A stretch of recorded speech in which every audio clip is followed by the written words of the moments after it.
Okay, we say for mention to Bibia. A year John Dramani Mahama a press conference being a bush for the press conference and a journalist for the back ebusan question ebusa for a year John Dramani Mahama and you question no kana a year already ebusan say what about be a president da a year amount so many times I'm with the president at the for Ben Kwan I will beat me a day bar just a year.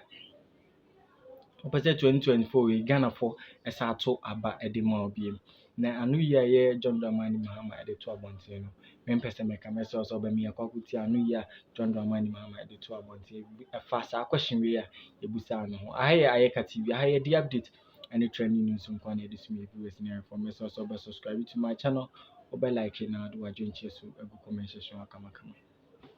Your Excellency, my person, my country. The Edika is a Fourth Republic, Yahoo Rollins, Yahoo Kufor, Yahoo Professor Mills, Wa Yahuda, Abediman Penny. It sounds like Yanti Bibi Fufru Bia. I say, Yahuna Yasanko DH, the Atida Nana, what can I say? Then Pana ya at the Fufra, we second coming, no. Mr. President, for your questions and also your commendation. This will not be a 90 wonder. Everybody knows that when I was president, I held media encounters, every year of my presidency. It's not been the same under this government. They've run away from the searing accountability to the media. We all know that Chapter 12 of our Constitution is on press freedom. And it has been one of the most progressive constitutions that any African country can have, because it gives wide-ranging freedoms to the media to be able to do its work, and principally to carry out their role as the watchdogs of the people, not as the guard dogs of government. Some of us have abdicated that role, and instead of being the watchdogs of the people, we have been the guard dogs of government, savaging people who question and try to hold government accountable. So we must take note of that. Safety of journalists is important, and I must say that in this last administration, journalists have felt more afraid, they have felt more cowed. Many journalists have been harassed. They have been forced to flee the country. I remember a journalist had to run to South Africa and stay there for some time to let things cool off before he returned. Another journalist in the Upper East region who questioned some issues to do with illegal mining also had to run away from the region for fear that he was going to be assaulted or harmed. I remember Ahmed Swali and his murder, assassination, which up till today, government does not seem to have the political will to let the investigations go forward and bring the people who did this to justice. As long as these people are not brought to justice, the possibility exists that they can do something similar in the future. And so these are things that we take seriously. And my track record when I was president is there for everybody to see, that because I'm a colleague of yours, my training is in the media, and so I can empathize with the work you do. And so definitely you can be sure that as president, I'm not going to condone or conspire to harass journalists when they do the work that the Constitution has mandated them to do. We're willing to sit with you and look at any laws that are in contradiction with the Constitution. The Constitution is the overarching law of our country.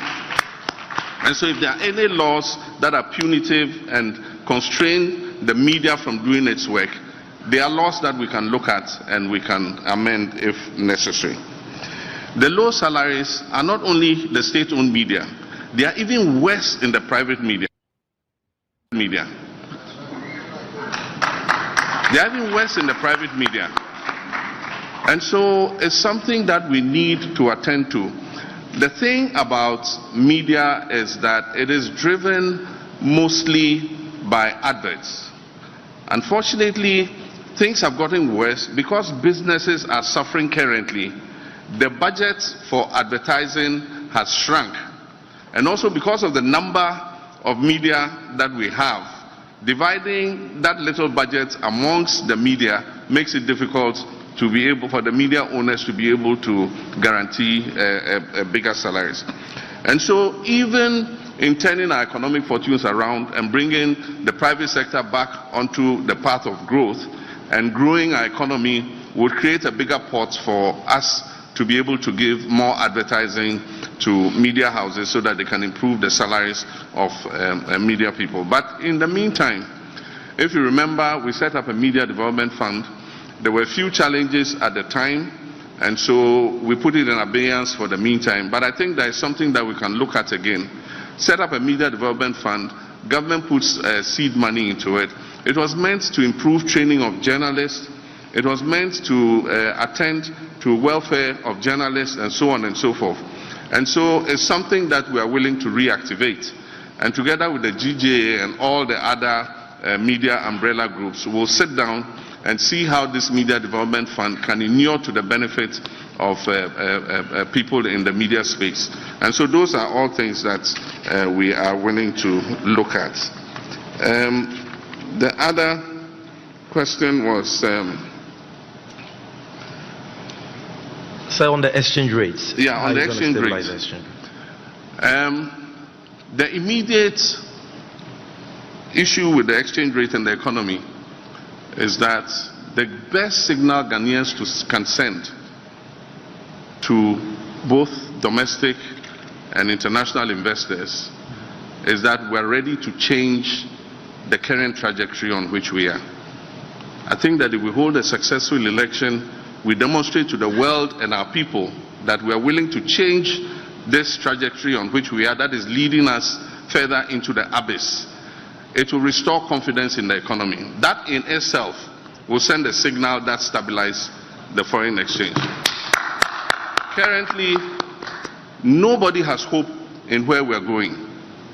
And so people are hedging because of the rate of deterioration of the value of the cedi. People are hedging for other foreign currencies.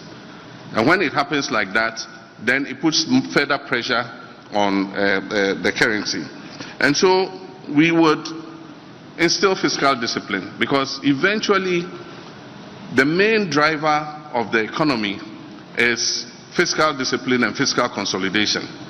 And so if you only want to ramp up revenues, but you're not willing to cut expenditures, then you have a situation where your budget deficit is out of kilter. And as you know, we had a budget deficit that went as high as 15% of GDP. And unless we instill fiscal discipline, we'll continue to have a situation where it puts pressure on our currency. It's like a household budget. You cannot spend more than you earn. And that is what this government has been.